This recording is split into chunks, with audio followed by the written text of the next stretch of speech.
Le dimanche, Shalom école du dimanche.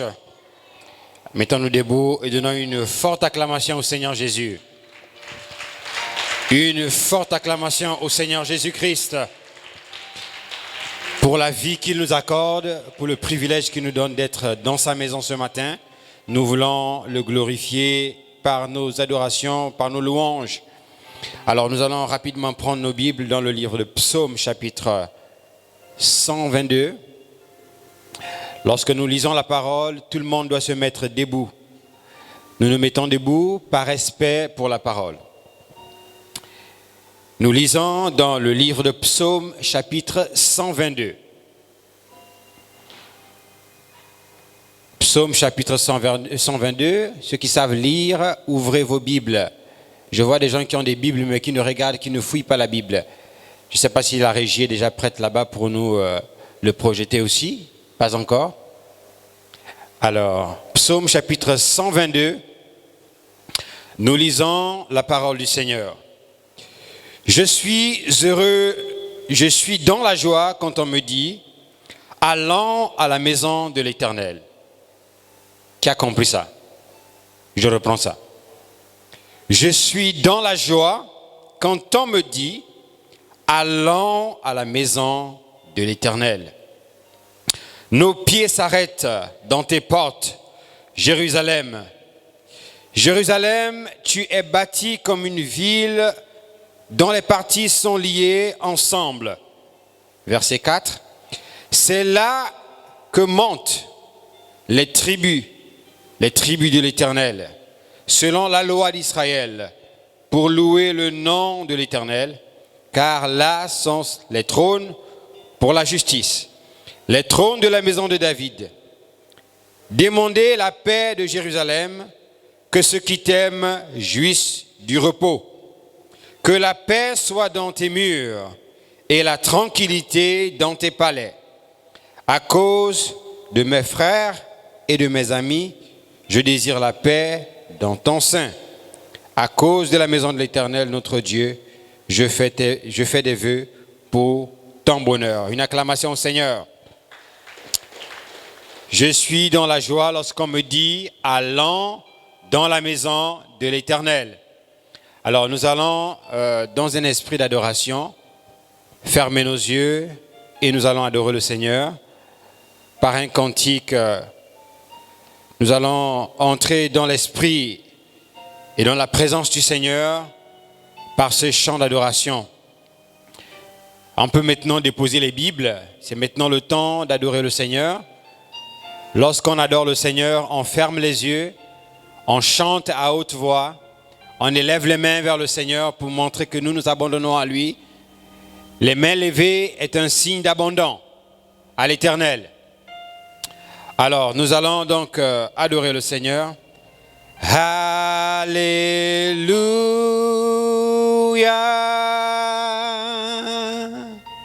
Alléluia.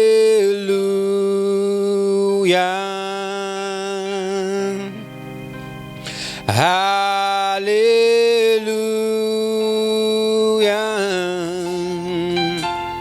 Oh, alléluia.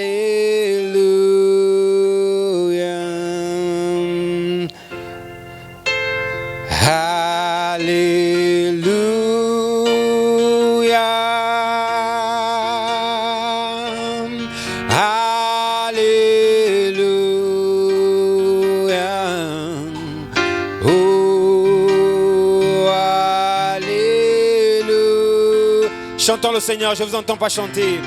Oh, alléluia. Tu m'as sauvé, tu m'as sauvé.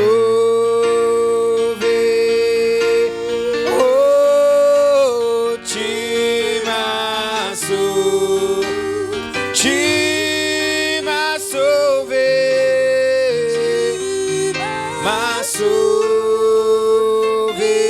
Oh, alléluia.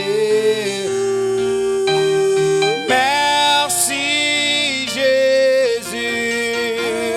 Chantons le Seigneur ce matin. Oh, merci Jésus. Mais oh, merci Jésus. Alléluia. Oh, alléluia. Pour mon salut. Oh, pour mon salut. Oh, alléluia.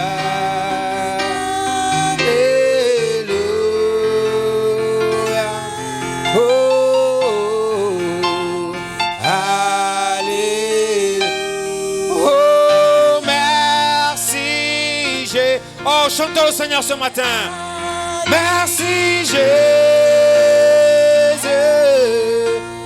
Oh, merci Jésus. Merci Jésus. Jésus. Oh, alléluia. Oh, merci Jésus. Oh, merci Jésus. Oh, merci Jésus. Jésus. Oh, alléluia.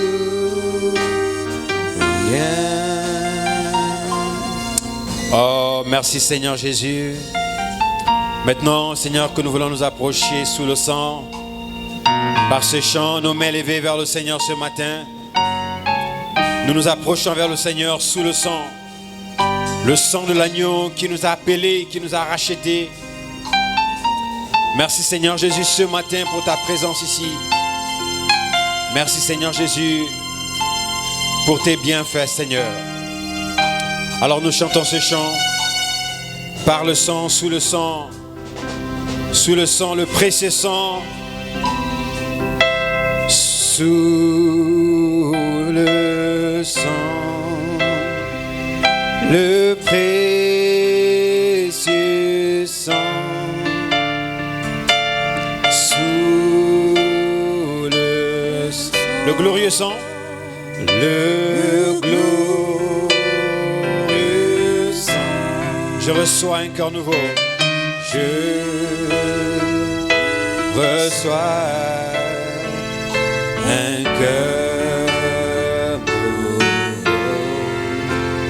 Oh, sous le précieux sang. Oui, nous chantons sous le sang. Oh, le précieux sang. Sous le sang. Chantons le Seigneur. Le glorieux sang. Je reçois un cœur nouveau.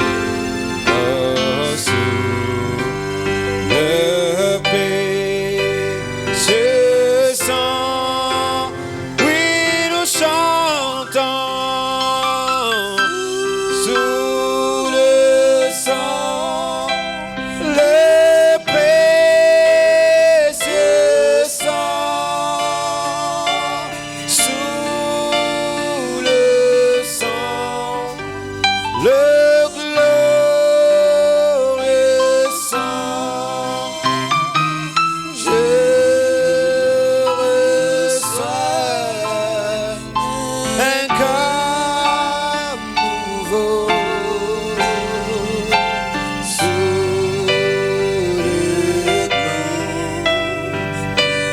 que la sœur Grâce le chante, nous élevons nos voix ce matin.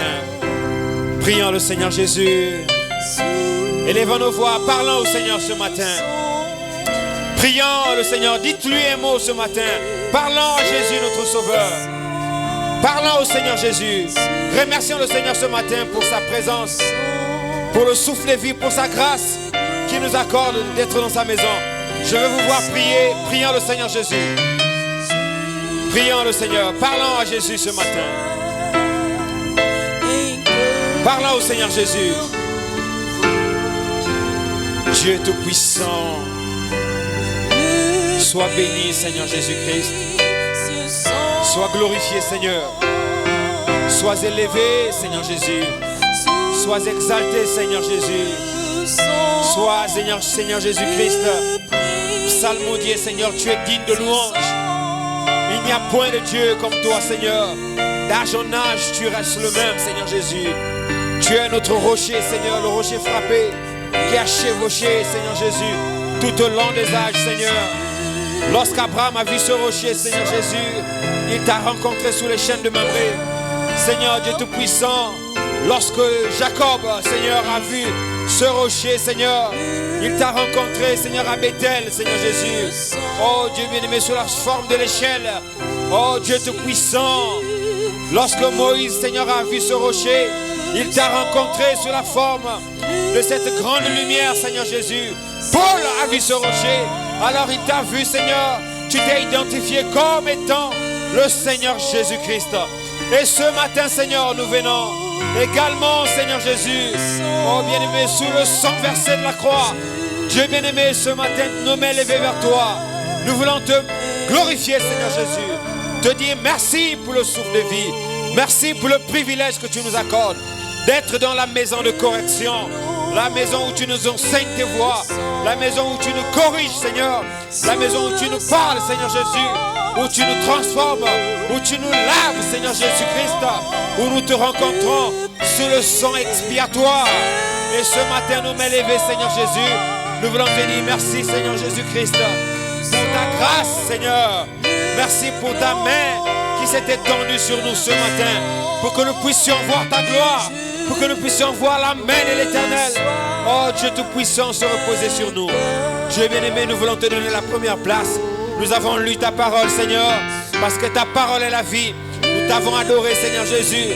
Maintenant, nous t'invitons, toi, l'Esprit Saint, toi, Seigneur Jésus, l'ange puissant, Seigneur, de venir en ce lieu sacré, Seigneur Jésus-Christ, et nous toucher, Seigneur, de nous amener, Seigneur Jésus-Christ, dans l'esprit de l'adoration et de la louange.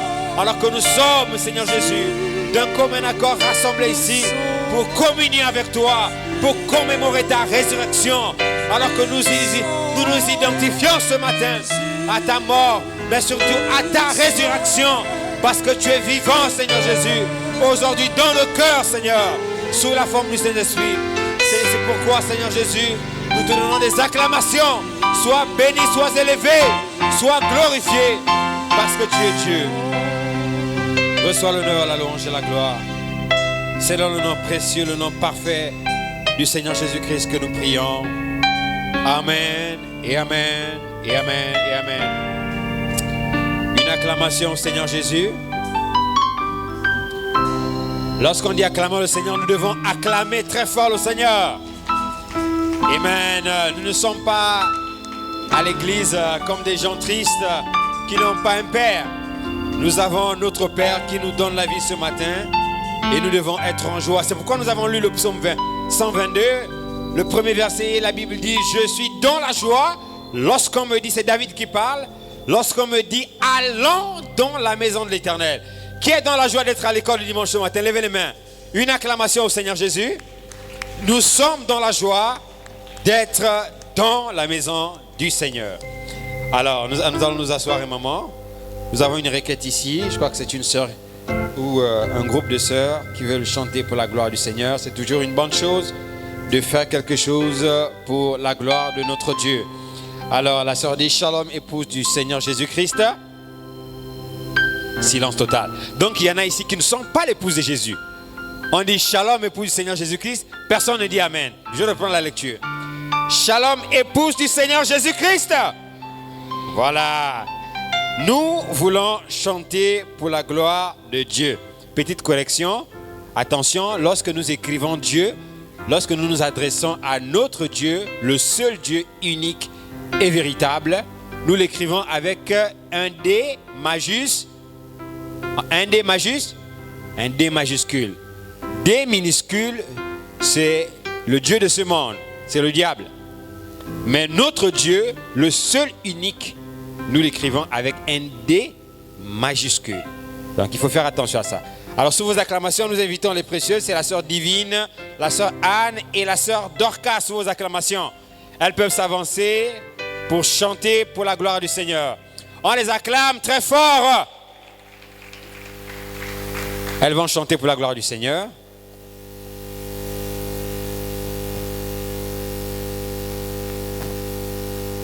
Allez-y, prenez les micros rapidement.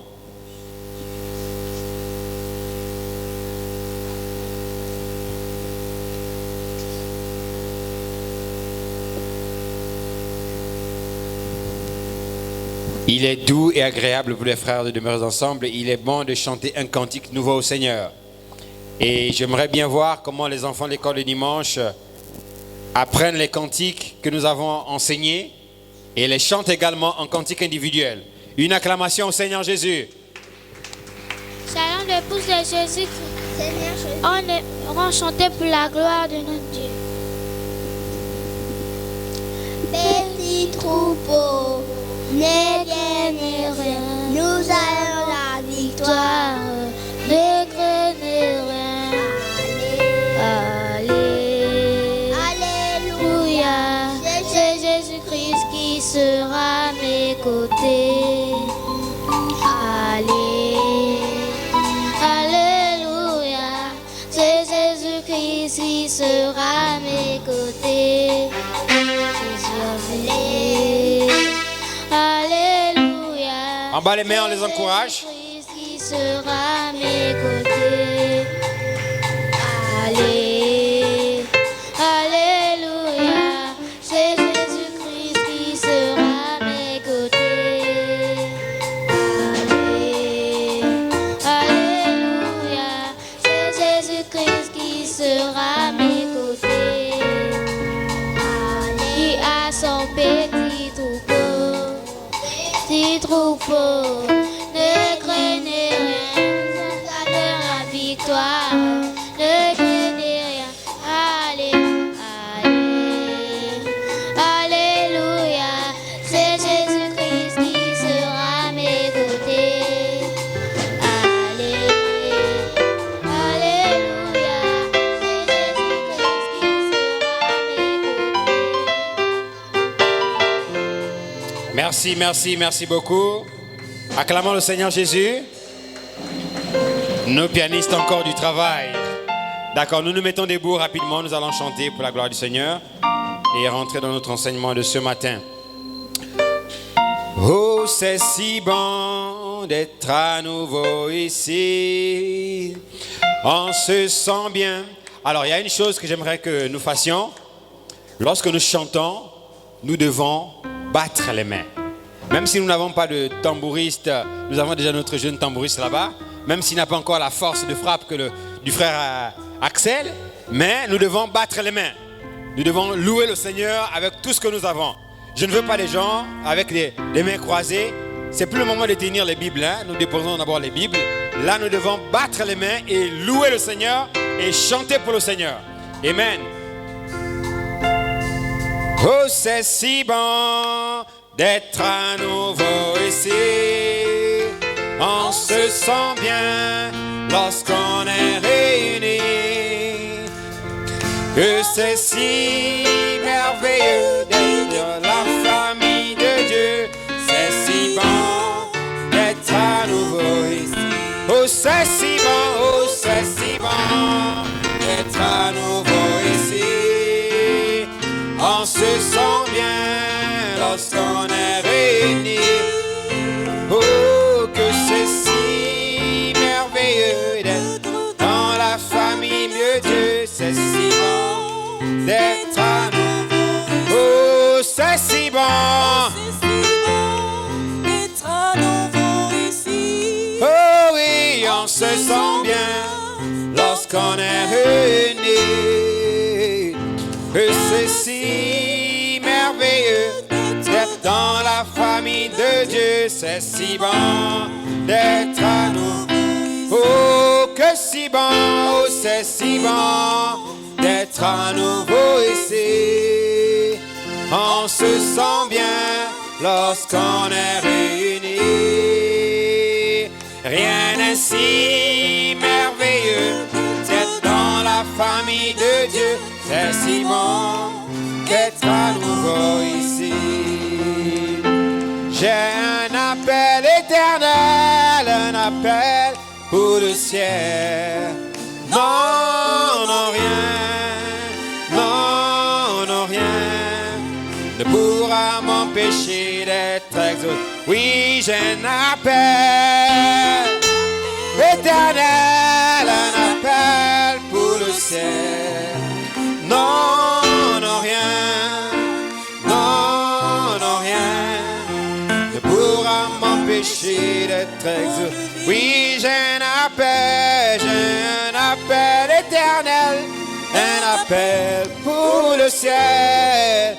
Non, non, rien, non, non, rien ne pourra m'empêcher d'être exaucé. Amen. On peut s'asseoir.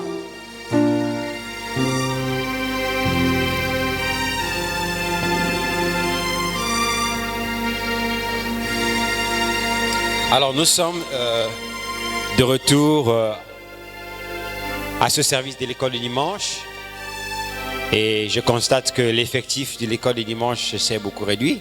Certainement il y a beaucoup de vacanciers, il y en a qui sont allés en vacances. Mais lorsque vous prévoyez voyager, les parents doivent normalement écrire une lettre au moniteur de l'école du dimanche pour dire voici tel enfant est en train d'aller en vacances, il reviendra à telle date. Ça, c'est très, très, très important de le faire. Alors, nous sommes dans la joie d'être de retour ici ce matin. Et je voudrais remercier ici l'honorable Emmanuel, le moniteur, qui a travaillé vraiment avec beaucoup d'engouement avec vous, sur un enseignement qui a été un enseignement très important, qui s'est intitulé l'édification de l'homme intérieur ou la stature de l'homme parfait. Dieu nous a enseigné beaucoup de choses à l'intérieur et aujourd'hui nous savons que nous devons devenir à l'image du Seigneur Jésus.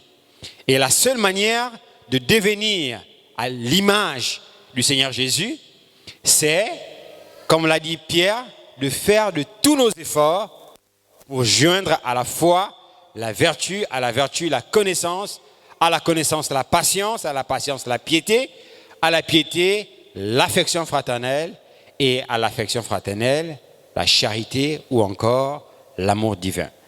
Vous avez eu à parler beaucoup de choses là-dessus. Et ce matin, par la grâce du Seigneur, nous allons commencer un nouvel enseignement qui va certainement être aussi peut-être lent, selon que le Seigneur va nous conduire. Un nouvel enseignement, je ne sais pas si la régie là-bas est prête pour nous projeter les diapositives. Donc nous allons commencer un nouvel enseignement ce matin. Cet enseignement m'avait été inspiré un matin pendant que j'allais au travail. Il était 6h comme ça, 6h50 par là. J'étais dans le taxi. J'écoutais la prédication du pasteur. Le pasteur est en train de prêcher. Et pendant qu'il parlait, quelque chose m'a frappé. C'était la prédication intitulée « La tempête qui approche ». Cette prédication a été prêchée le 15 juin 2022. Pendant qu'il était en train de prêcher, et quelque chose m'a frappé. Et la voix m'a dit « L'invitation radicale pour le ciel ». C'est le thème de notre enseignement. L'invitation, j'ai ajouté radicale, pour le ciel. C'est ça le thème de notre enseignement. L'invitation radicale pour le ciel. Dans ce thème, je vais aborder un sujet qui s'intitule « Le conflit des invitations ». Le sujet, c'est le conflit des invitations. À l'intérieur du grand thème, l'invitation radicale pour le ciel, j'aborde ce matin le sujet, le conflit des invitations. Donc, soyez vraiment attentifs. Ce sujet m'a été inspiré par le Saint-Esprit.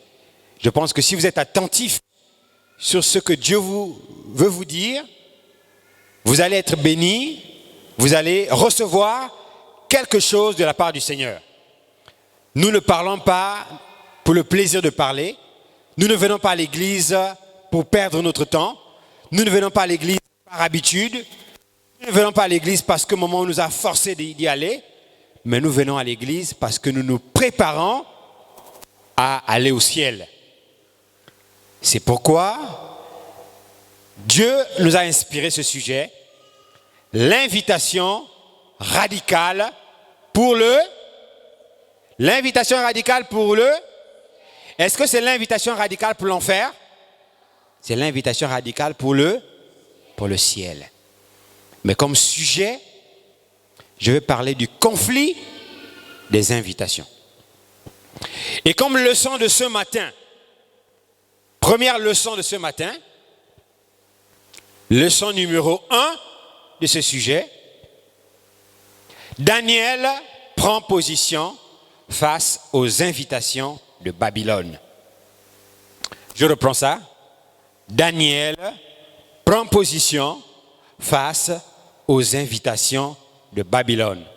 Donc ce matin, en parlant du conflit des invitations comme sujet, nous allons parler de Daniel. Mais avant, j'aimerais d'abord vous indiquer quel est le but de cet enseignement. Qu'est-ce que nous voulons atteindre comme but? Pourquoi est-ce que nous voulons parler des invitations? Quel est l'objectif de cet enseignement? J'aimerais que vous puissiez suivre attentivement. L'objectif de cet enseignement, le but pour lequel nous devons écouter cet enseignement, qu'est-ce que nous voulons atteindre comme objectif? Le premier objectif de cet enseignement, c'est de comprendre ce qu'est une invitation. Et ça, c'est ce que nous allons comprendre ce matin. C'est quoi une invitation? Qu'est-ce qu'une invitation? Qu'est-ce qu'on entend par là? Qu'est-ce que ça veut dire une invitation? Suivez ici, ne soyez pas distraits. Suivez ici. Qu'est-ce qu'une invitation? Ça, c'est le premier but. Ça veut dire que quand vous sortez de l'école le dimanche, vous devez avoir compris ce que c'est qu'une invitation. Ça, c'est le premier but. Deuxième objectif de cet enseignement, comprendre le conflit des invitations. Ah bon? Donc, des invitations sont sujettes à conflit. Donc, parmi les invitations qu'on peut avoir, on peut être confronté à une situation de conflit des invitations. Mais de quoi parle-t-on dans ce conflit? Il s'agira de comprendre que dans le monde dans lequel nous vivons, et nous allons lire Frère Branham là-dessus, dans le monde dans lequel nous vivons, il y a deux sources d'invitation de nature différente. Ça, c'est l'objectif de l'enseignement. Vous allez comprendre qu'il n'y a que deux sources d'invitation dans le monde. Combien de sources? Je vais vous entendre parler. Combien de sources d'invitation? C'est Frère Branham qui parle de ça et nous allons lire ça. Il y a deux sources d'invitation de nature différente. La première, c'est l'invitation de Dieu pour le ciel. La première invitation, c'est l'invitation de Dieu pour le ciel. La deuxième, c'est l'évangile du salut. L'invitation de Dieu pour le ciel, on l'appelle comment? L'évangile du salut. C'est-à-dire la parole que Dieu vous apporte pour que votre âme soit sauvée. L'évangile du salut. Ça, c'est la première invitation que Dieu donne. C'est l'invitation de Dieu. La deuxième, ce sont les invitations de Satan, le diable. La deuxième, c'est quoi? Bon, il y en a qui viennent arriver à peine à l'école le dimanche, ils commencent à dormir. Ils sont déjà même fatigués. Même répondre, ils n'arrivent plus à répondre. La deuxième, c'est quoi? Les invitations de Satan ou du diable. Alors, si on a d'un côté l'invitation de Dieu pour le ciel et de l'autre côté l'invitation de Satan, alors la conclusion c'est quoi? C'est que ces deux invitations rentrent en conflit. Il y a donc un conflit des invitations. Dieu envoie son invitation pour le ciel. Satan aussi place ses invitations pour l'enfer. Mais les invitations de Satan, c'est quoi? C'est la perversion de la parole. La perversion de la parole. Donc, dans cet enseignement, vous allez comprendre que Satan a ses invitations qu'il vous envoie. Dieu aussi a son invitation. Dieu n'a qu'une seule invitation. Une seule, pas plusieurs. Une seule. Dieu a combien d'invitations? Combien? Dieu n'a qu'une seule invitation pour vous. C'est l'évangile du salut. Mais Satan en a combien? Plusieurs invitations. Satan a plusieurs invitations. Il s'agit de quoi? La perversion de la parole. C'est ça l'invitation de Satan. Pervertir la parole. Donc ça c'est le deuxième objectif de cet enseignement. Vous allez comprendre qu'il y a une invitation pour le ciel, mais il y a aussi une invitation pour l'enfer. L'invitation pour le ciel est donnée par l'évangile du salut. Les invitations pour l'enfer sont données par le diable à travers la perversion de la parole. Troisième objectif de cet enseignement, il s'agira de comprendre, tous les enfants de l'école le dimanche doivent comprendre, quelles sont les invitations placées partout par Satan pour conduire les enfants en dehors de la parole de Dieu sur comment s'en détourner. Donc l'autre objectif de cet enseignement, ce sera de savoir, mais quelles sont les invitations de Satan? Il s'agit de quoi? Quelles sont ces invitations que Satan a placées pour amener les gens à se détourner de la parole afin de les amener où? En enfer. Donc le but de cet enseignement sera de vous dévoiler les différentes invitations que Satan a placées partout. À l'école, il a placé des invitations. Au quartier, il a placé des invitations. Je parle de Satan. Même à l'église ici, Satan a placé des invitations. Oh, ah bon, moniteur? Même à l'église, le diable a placé des invitations? Oui. Je veux vous dire que même à l'église, Satan a placé des invitations. Maintenant, nous allons savoir, à travers la parole, nous allons sonder les Écritures pour savoir, mais quelles sont ces invitations que Satan a placées même dans l'église? À l'école, il a placé des invitations. À l'église même, il a placé des invitations. Au quartier, avec les voisins, il a placé des invitations. Tu vas aller chez le boutiquier, aller acheter quelque chose, il y a des invitations là-bas. Tu vas aller au marché, il y a des invitations. Tu vas à l'école, oh là là, on va découvrir que même à l'école, l'école c'est le lieu même où Satan a placé son arsenal, le plus gros arsenal du diable pour détourner les enfants de Dieu vers la parole. Il a placé ça dans les amis de l'école. Donc le but de l'enseignement de ce matin, c'est de comprendre quelles sont ces invitations. Quatrième objectif, comment répondre à l'invitation de Dieu aujourd'hui et la grande récompense liée à l'acceptation, il faut corriger ça, de cette invitation. Donc, l'objectif aussi de cet enseignement sera de vous amener à comprendre. Mais si Dieu t'envoie son invitation, comment toi, enfant de l'école le dimanche, comment tu peux répondre à cette invitation de Dieu? Comment? De quelle manière? Qu'est-ce que tu dois faire pour répondre favorable à l'invitation que Dieu te donne? Maintenant, si tu réponds favorable, si tu réponds positivement à l'invitation que Dieu te donne, quelle est la récompense de Dieu pour toi, enfant de l'école du dimanche, qui a accepté l'invitation de Dieu? Nous allons vous expliquer, durant cet enseignement, quelle est la récompense qui vous attend. Vous chantez souvent ici à l'église, une récompense m'attend, une récompense m'attend. Ah bon? Donc il y a une récompense qui nous attend? Oui. Mais quelle est la condition?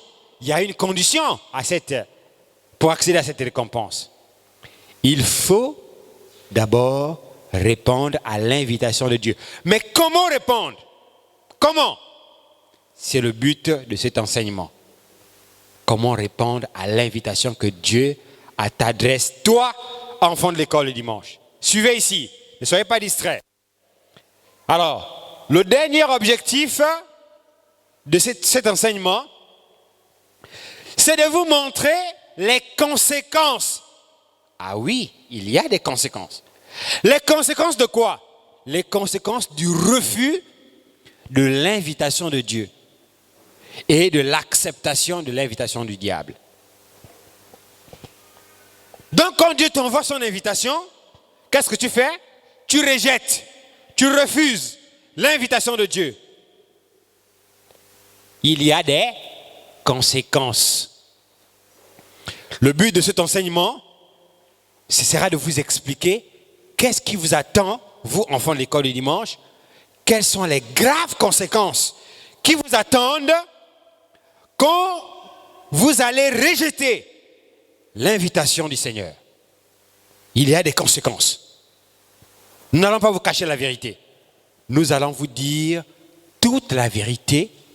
Comme ça, celui qui veut partir lui-même en enfer, qui va accepter les invitations de Satan pour dire « Bienvenue à moi en enfer, j'ai choisi d'aller en enfer. » Nous, les moniteurs de l'école du dimanche, nous allons nous laver de votre sang. Vous serez libres d'aller en enfer. Parce que vous avez fait quoi? Vous avez refusé, vous avez rejeté l'invitation du Seigneur. Et vous avez accepté l'invitation ou les invitations de Satan, du diable. Voilà les objectifs de cet enseignement. Qui a compris? Qui peut me rappeler quel est le but, le premier but de cet enseignement? Le premier but, c'est quoi? Oui? On s'assoit correctement? Comment répondre à l'invitation de... Est-ce que ça, c'est le premier but? Est-ce que ça, c'est le premier but qu'on a dit de cet enseignement? Le but numéro 1, c'est quoi? Oui? C'est savoir qu'est-ce que c'est une invitation. Acclamons très fort le Seigneur. On a dit le premier objectif, c'est de savoir qu'est-ce qu'une invitation. C'est ce que nous allons apprendre ce matin. Deuxième but de cet enseignement, c'est quoi? Quand vous allez savoir ce qu'est une invitation, la prochaine chose, ce sera quoi? Oui?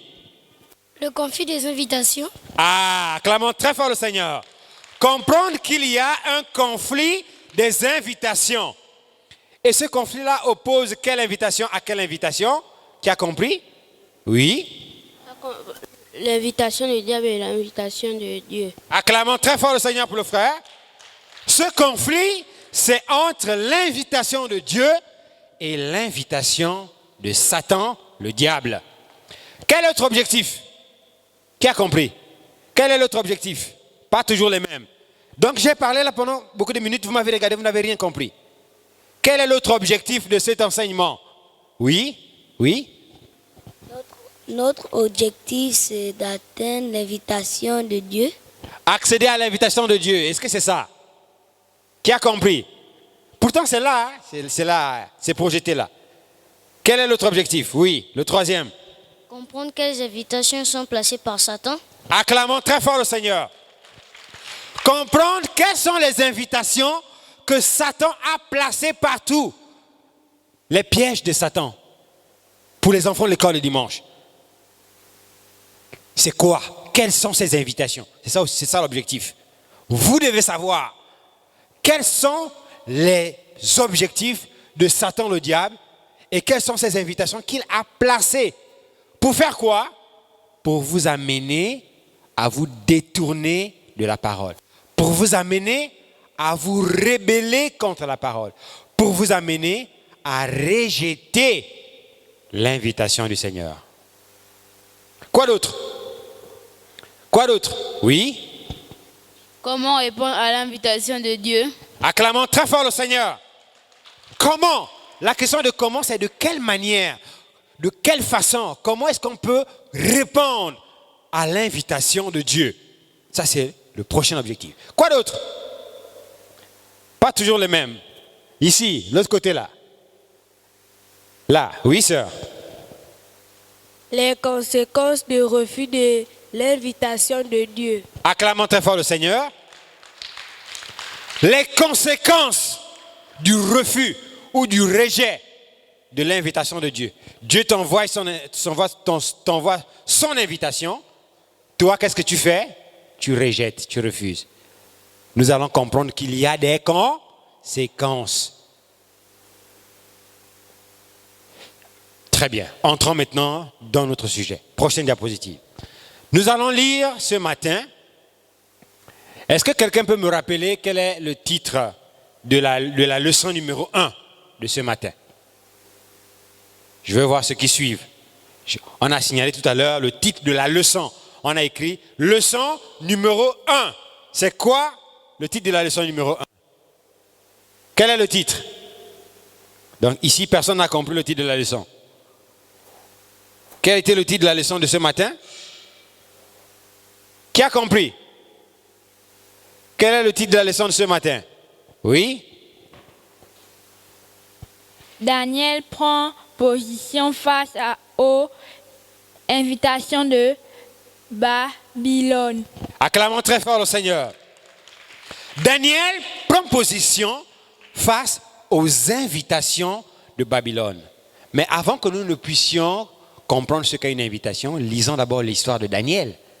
Comprenons d'abord ce qui s'est passé au temps de Daniel et comment est-ce que lui, il a pris position. Pourquoi nous disons que Daniel a pris position? Nous allons lire l'histoire de Daniel. Alors, j'aimerais que vous puissiez suivre attentivement la lecture. Nous lisons dans la Bible, dans le livre de Daniel, chapitre 1. Il y en a qui ont des stylos, des bics, mais qui ne notent pas les versets. Ou bien qui font semblant de noter et arrivés à la maison, ils ne lisent même pas.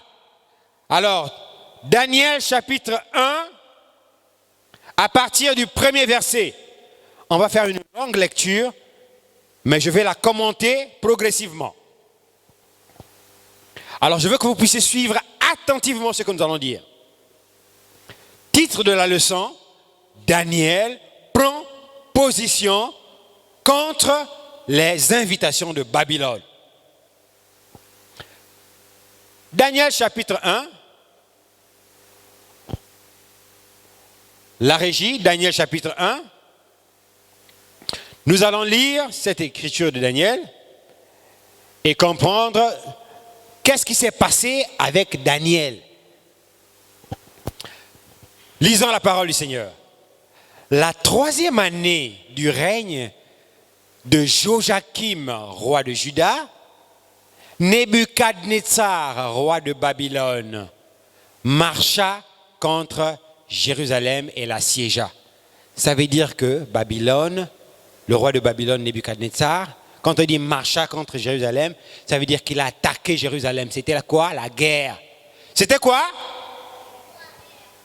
Le roi de Babylone est parti attaquer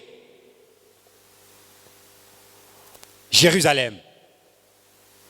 Qui était le roi de Babylone? Nebuchadnezzar. Il l'a assiégé. Assiéger, ça veut dire prendre le contrôle. On vient comme ça, on vous encercle, les militaires vous encerclent tout autour. Vous êtes encerclés, vous ne pouvez plus bouger. tout autour de la ville. Vous êtes encerclés par l'ennemi. Écoutez maintenant. Le Seigneur livra entre ses mains Joachim, roi de Juda, et une partie des ustensiles de la maison de Dieu. Comprenez bien, quand on dit les ustensiles de la maison de Dieu, c'est quoi? C'est par exemple la chair. Suivez ici. Voilà, la chair qui est là. Ils sont venus, ils ont soulevé la chair. Ils sont passés là. Ils ont pris les baffles de l'église. Ils ont pris les micros de l'église. Ils ont pris les pianos de l'église, la batterie, les chaises de l'église. C'est ce qu'on appelle les ustensiles de la maison du Seigneur. C'est tout ce qui servait, contribuait au service de l'adoration dans la maison de l'Éternel. Tous ces ustensiles-là, qu'est-ce que le roi a fait? Après avoir assiégé, ils sont rentrés dans le temple de Dieu. Ils ont pris même les coupes qu'on buvait la Sainte Seine à l'intérieur.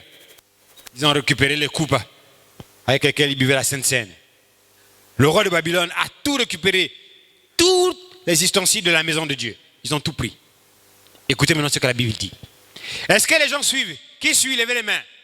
Qui suit la lecture? Il y en a qui commencent à dormir. Alors nous suivons attentivement. Et une partie des ustensiles de la maison de Dieu, Nebuchadnezzar emporta les ustensiles au pays de Shinéar dans la maison de son Dieu. Ah, est-ce que vous remarquez comment Dieu est écrit ici? Avec une lettre minuscule. Ça, c'est les petits dieux, les faux dieux. Vous avez remarqué que Dieu, plus haut, est écrit avec une lettre majuscule. Ça, c'est l'Éternel des armées, le Dieu unique et véritable.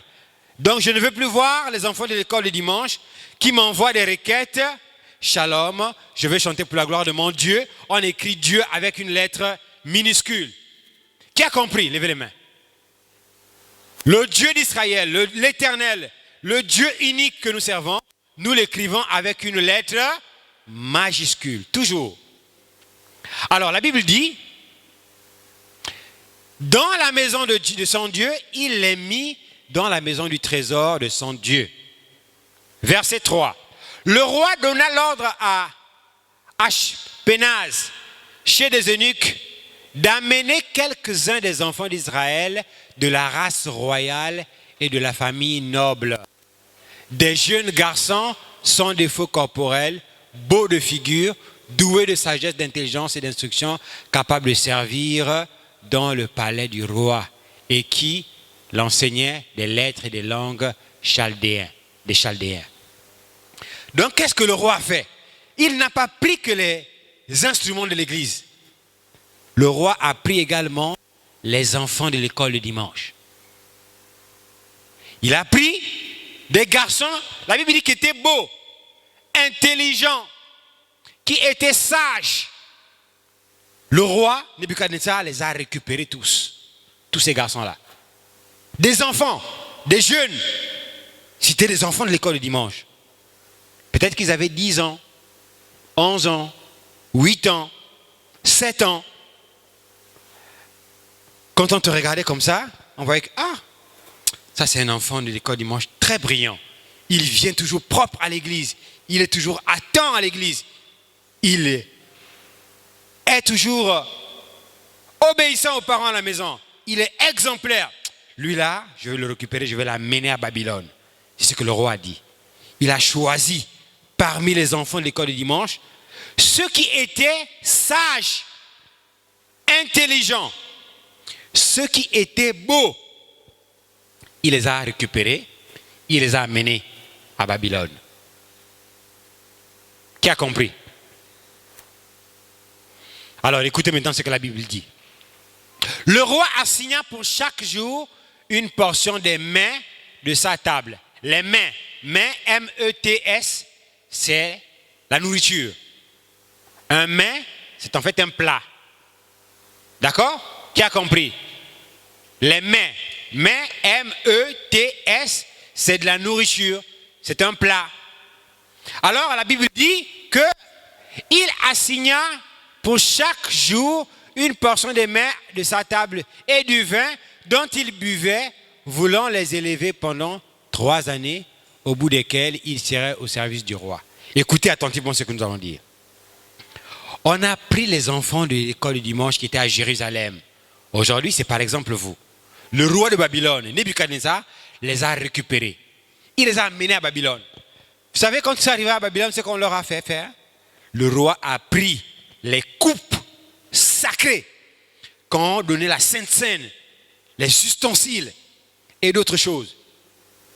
Il a commencé à dire que bon, ces enfants de l'école du dimanche que j'ai récupérés à Jérusalem, au plein évangile, qu'est-ce que je vais faire? Je vais leur donner le vin, la régabe, la bière, le moussoungou, le vin rouge. Je vais leur donner ça. Je vais leur donner également la viande. Comme ça, ils vont boire, ils vont manger et ils vont grandir, ils deviendront très forts et ils vont plus tard me servir, moi le roi. Alors, ils ont commencé à donner à certains enfants. Tiens, prends un peu de vin. Lui là, il vient. Oh, donnez-moi. Je veux une bière, un gobelet de bière. Allez, le frère de l'école du dimanche prend la bière. Oh, ah. Gloire à Dieu. Il a oublié tous les enseignements qu'on a donnés à Jérusalem. Il est maintenant à Babylone. Certains enfants ont commencé à boire, manger. Boire, manger. Boire, manger. Mais tous les enfants n'ont pas bon mangé et bu. Il y avait certains enfants parmi eux qui avaient été enseignés qu'ils ne doivent pas boire le vin, qu'ils ne doivent pas se souiller, qu'ils ne doivent pas utiliser les ustensiles de la maison de l'Éternel et boire les choses du monde, le vin à l'intérieur. Qui étaient ces enfants? Découvrons ça dans la lecture. La Bible dit 3 années au bout desquelles il serait au service du roi. Il y avait parmi eux, d'entre les enfants de Juda, Daniel, Anania, Michaël, Azaria. Le chef des eunuques leur donna des noms. À Daniel, celui de Belchassar, à Anania, celui de Shadrach, et à Michaël, celui de Meshach, et Azaria, celui d'Abednego. Vous savez, souvent on retient plus les noms qu'on leur a donnés à Babylone, mais on n'oublie pas leurs noms qu'ils avaient quand ils étaient à Jérusalem. Mais quels étaient les noms de ces 3-là à Jérusalem? Eh bien, l'un s'appelait Daniel, l'autre s'appelait Anania, l'autre s'appelait Michaël et l'autre Azaria. Azaria, Michaël, Anania et Daniel. Donc parmi les enfants qu'on a déportés, que le roi a ordonné que donnez-leur le vin, ils vont se souiller. Donnez-leur la viande souillée. Ils peuvent même manger dans les ustensiles de l'Éternel. Les enfants qui manquaient l'école du dimanche, qui ne venaient pas à l'école du dimanche, qui refusaient d'écouter les enseignements de l'honorable Emmanuel et de l'honorable Hugues, qu'est-ce qu'ils ont fait? Ils ont dit, donnez-moi la bière, je veux boire. Alors on a apporté le verre de la bière. L'enfant de l'école du dimanche, qu'est-ce qu'il fait? Il prend la bière, il boit. Il termine. Il a oublié les enseignements du pasteur Monsengo. Qu'un jeune frère et une jeune sœur ne se font pas des messages. Quand il arrive à Babylone, je ne suis plus à Jérusalem. Je suis déjà pour moi à Babylone. Et on me donne même la possibilité de draguer les sœurs à l'église. Qu'est-ce que je fais? Je profite. Oh, sœur, allons un peu chez le malin là-bas. Tu sais, je vais t'acheter la galette au chocolat. Et tu me fais juste un bisou, juste ici. Il a oublié les enseignements qui ont été donnés à Jérusalem. arrivés à Babylone, ils se sont livrés. Mais ce n'étaient pas tous. Parmi eux, il y avait Anania, Zacharia, Michaël et il y avait Daniel. Et ceux-là ont dit quoi? Écoutons ce que la Bible dit. Daniel résolut, j'aime beaucoup le verset 8. Donnons d'abord une forte acclamation pour le frère Daniel. Voilà les enfants de l'école du dimanche que nous avons besoin au plein évangile. Nous avons besoin des enfants comme Daniel. Écoutez ce que Daniel a fait, qui n'était qu'un enfant quand on l'a mené à Babylone. Babylone, c'est le type du monde. C'est le type, par exemple, de l'école. On t'amène, on te prend ici. Tu étais une sœur ici à l'église. Tu as écouté les enseignements à l'école du dimanche. On t'envoie à OIM pour aller faire l'école. Arrivé là-bas, quand tu regardes, mais ici, il n'y a même pas l'église. Il n'y avait pas l'église du plein évangile. Je peux pour moi aller avec mes amis, aller avec mes copines. On va aller s'amuser. Je vais mettre un peu de rouge à lèvres ici. Je mets le maquillage. Je vais commencer à me comporter comme des gens à Babylone, comme les païens. Mais Daniel, écoutez ce que Daniel a fait. Verset 8. Écoutez ce que Daniel a fait. Daniel résolu en français simple, ça veut dire Daniel a décidé. Ça veut dire qu'il a décidé. Il résolut, ça veut dire qu'il a décidé. Il a pris la décision de faire quoi? Écoutez. Daniel résolut de ne pas se souiller. Alléluia. Donnons une forte acclamation pour Daniel. Oh là là. Daniel a refusé de se souiller. Dis-moi, je suis une fille du pasteur Monsengo. Je ne drague pas les filles, je ne drague pas les garçons. Je ne fais pas le maquillage. Je n'envoie pas de messagerie la nuit. Je ne fais pas de bisous. On ne me touche pas n'importe comment. Je suis une princesse de l'Éternel. Je suis un prince de l'Éternel. Daniel a dit, moi, je ne vais pas me souiller. Je vous pose maintenant la question, vous, enfants de l'école du dimanche ce matin. Qui a enseigné à Daniel, un petit garçon de l'école du dimanche, qui se retrouve seul à Babylone, qui lui a enseigné qu'il ne doit pas se souiller? Comment il a su ça? Comment il a su qu'il ne doit pas boire le vin, qu'il ne doit pas sortir avec les femmes, qu'il ne doit pas se souiller? Comment Daniel a su cela? Il n'était qu'un petit garçon. Parce qu'il venait à l'école de dimanche et il écoutait les enseignements de l'école de dimanche. Qui a compris? Levez les mains.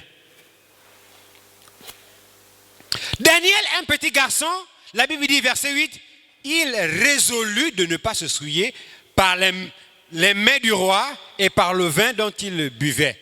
Et il pria le chef des eunuques et de ne pas l'obliger à se souiller.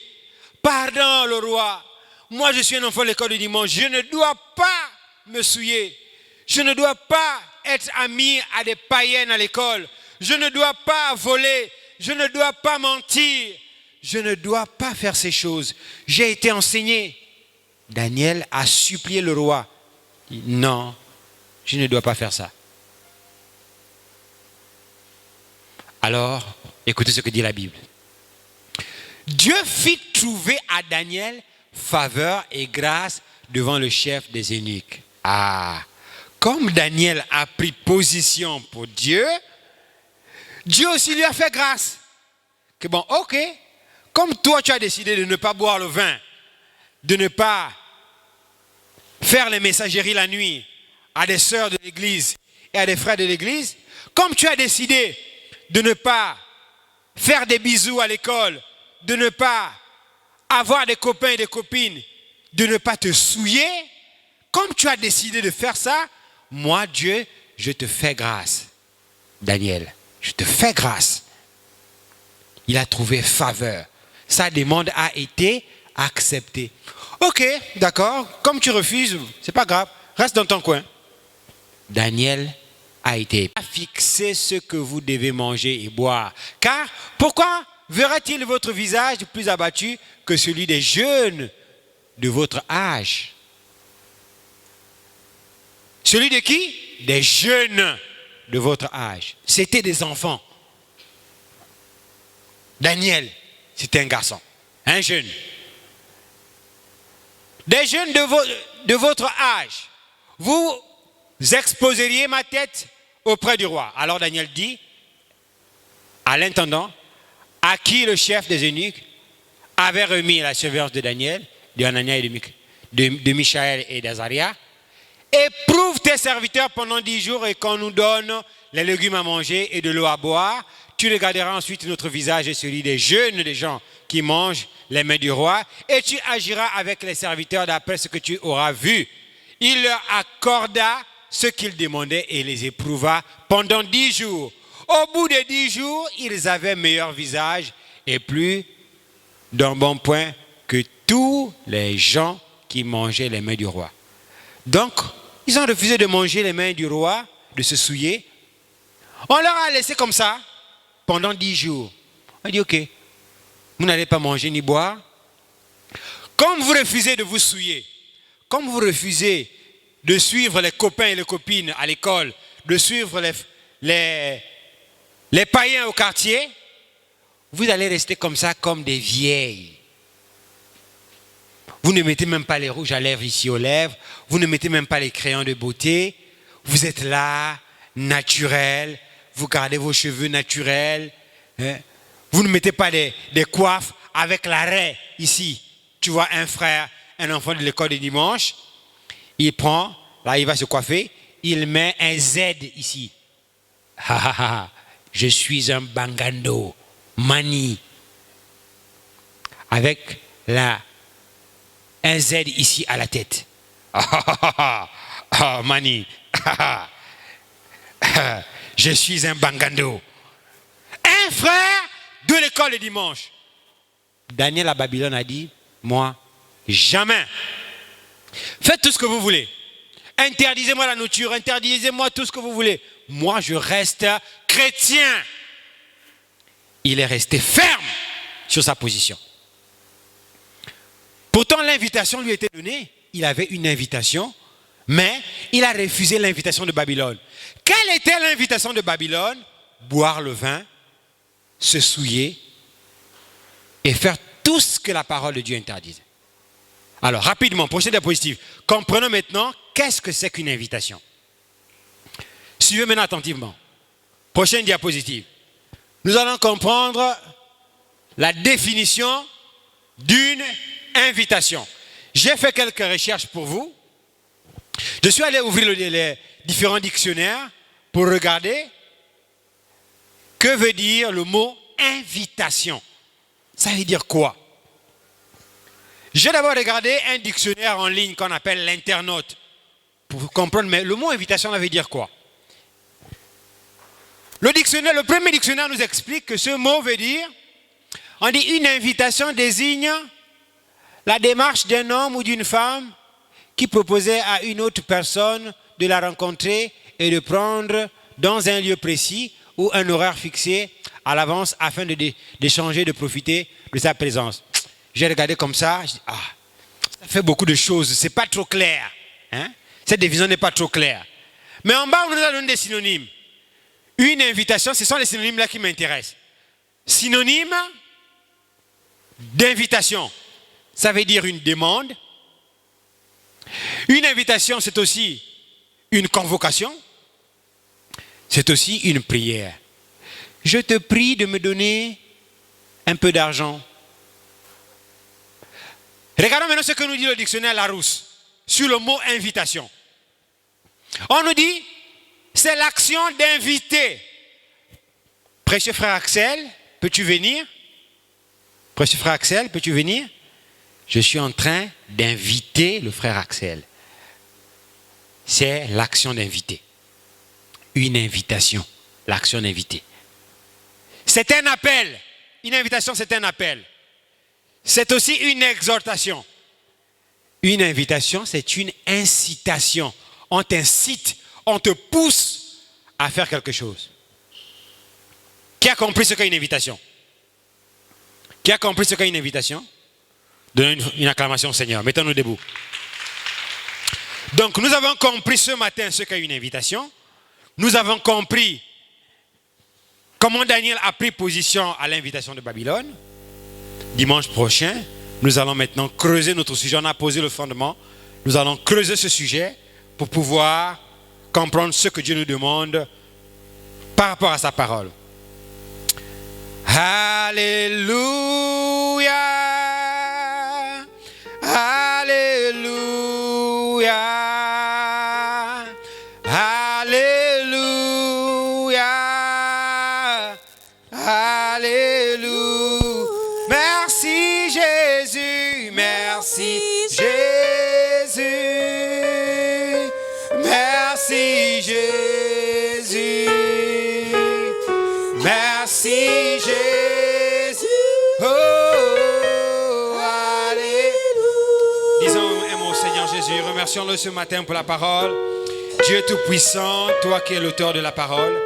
Merci Seigneur Jésus ce matin parce que nous avons compris Seigneur Jésus qu'il y a plusieurs invitations Seigneur, mais que Daniel Seigneur qui était à Babylone a rejeté l'invitation de se souiller et il a choisi de se garder pur Seigneur Jésus-Christ alors qu'il était sur une terre étrangère. Puisses-tu Seigneur nous amener à être comme des Daniel Seigneur, à nous départir Seigneur Jésus-Christ, à Seigneur Jésus nous détourner des invitations de l'ennemi de Satan et de prendre position pour ta parole. Maintenant Seigneur, bénis les offrandes qui vont être ramassées et bénis tes enfants qui vont sortir, bénis la suite du service. Au nom du Seigneur Jésus-Christ, nous prions pour ta seule gloire. Amen et amen. Nous chantons pour sortir. Nous sortons respectueusement. On ne court pas. Oh, c'est si bon d'être à nouveau ici. On se sent bien lorsqu'on est réunis.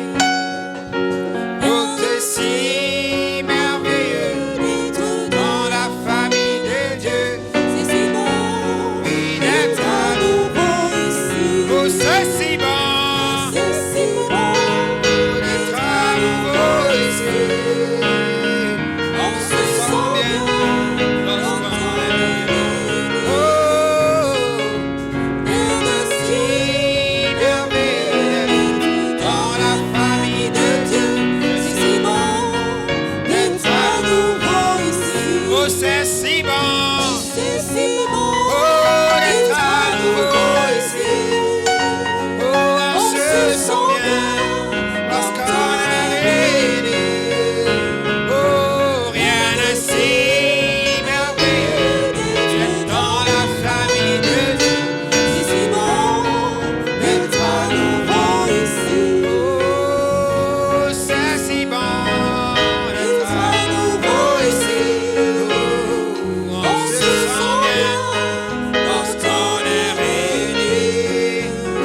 Oh, rien de si merveilleux d'être Dans la famille de Dieu, c'est si bon d'être à nouveau ici. Oh, c'est si bon, oh, c'est si bon D'être à nouveau ici. Oh, on se sent bien lorsqu'on est réunis. Oh, rien de si merveilleux d'être dans la famille de Dieu. C'est si bon d'être à nouveau ici. Église du Dieu vivant. Le service de l'école du dimanche s'est tenu ce jour, dimanche 13 août 2023. Nous avons initié, par la grâce du Seigneur, un nouvel enseignement que nous avons intitulé « L'invitation radicale pour le ciel ». Comme sujet à ce thème, nous avons abordé le conflit des invitations. Nous avons pris comme première leçon ce matin, Daniel prend position face aux invitations de Babylone. Comme référence de la Bible, nous avons lu dans le livre de Daniel, chapitre 1, à partir du premier verset jusqu'au verset 20. C'est l'histoire de Daniel déporté très jeune à Babylone. Et nous avons compris par cette histoire que, effectivement, Daniel, qui avait été amené à Babylone, si jeune, devrait prendre position face aux invitations du monde, alors qu'il était parti de Jérusalem pour Babylone. Nous avons fixé 5 grands objectifs de cet enseignement. Le premier objectif, c'est d'enseigner aux enfants ce que c'est qu'une invitation. Et ce matin, ils ont compris qu'une invitation, c'est une incitation. Une invitation, c'est une demande. Une invitation, c'est une sollicitation, c'est un appel à faire quelque chose. Et nous avons lu Frère Branham dans la brochure « La plus grande bataille jamais livrée », prêché le 11e mois 1963 au paragraphe 52, où le prophète dit que dans le monde, il y a deux puissances. Il y a la puissance de Dieu qui contrôle les gens, il y a également la puissance de Satan. Et tout le monde entier est sous l'influence de ces deux puissances. Et nous avons présenté ces deux puissances sous la forme des invitations. On a d'un côté l'invitation de Dieu, qui est l'évangile du salut, et l'invitation de Satan, qui est la perversion de la parole. Donc, comme résumé, nous avons vu que Daniel, déporté à Babylone, en tant qu'enfant, il s'est opposé à l'idée de devoir se souiller et à refuser les invitations des Babyloniens. De la mondanité, l'amenant à trahir la parole. Il est sorti de là victorieux, du conflit, des invitations du monde, et a pu obéir à l'invitation des enseignements qu'il avait reçus tout au long de sa jeunesse. Donc ça, c'était le fondement que nous avons posé. Comme objectif, c'était de comprendre ce matin ce qu'est une invitation. Nous allons aussi, dimanche prochain, continuer sur les conflits des invitations, comprendre quelle est la nature de ce conflit. Nous allons également présenter quelles sont les invitations que Satan a placées partout, à l'école, dans les foyers, dans les quartiers, pour les jeunes, pour les enfants, les invitations de l'ennemi, et comment est-ce que ces enfants peuvent se détourner de ces invitations pour se tourner vers la parole, et comment répondre à l'invitation de Dieu aujourd'hui par la parole. Et on va également présenter tout au long de cet enseignement aux enfants les conséquences du refus de l'invitation de Dieu et de l'acceptation de l'invitation de Satan.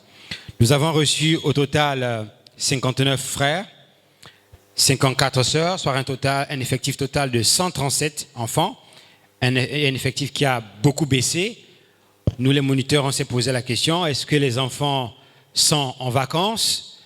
Si c'est le cas, c'est toujours important, vous les parents, de signaler aux moniteurs quand les enfants voyagent, pour que nous soyons au courant, pour que nous comprenions pourquoi l'effectif a diminué. Le nombre total des offrandes récoltées, 7000. Nombre de dîmes, 1 dîme. Nombre de Bibles dans la salle, 50. Que le Seigneur vous bénisse. Que le Seigneur vous bénisse.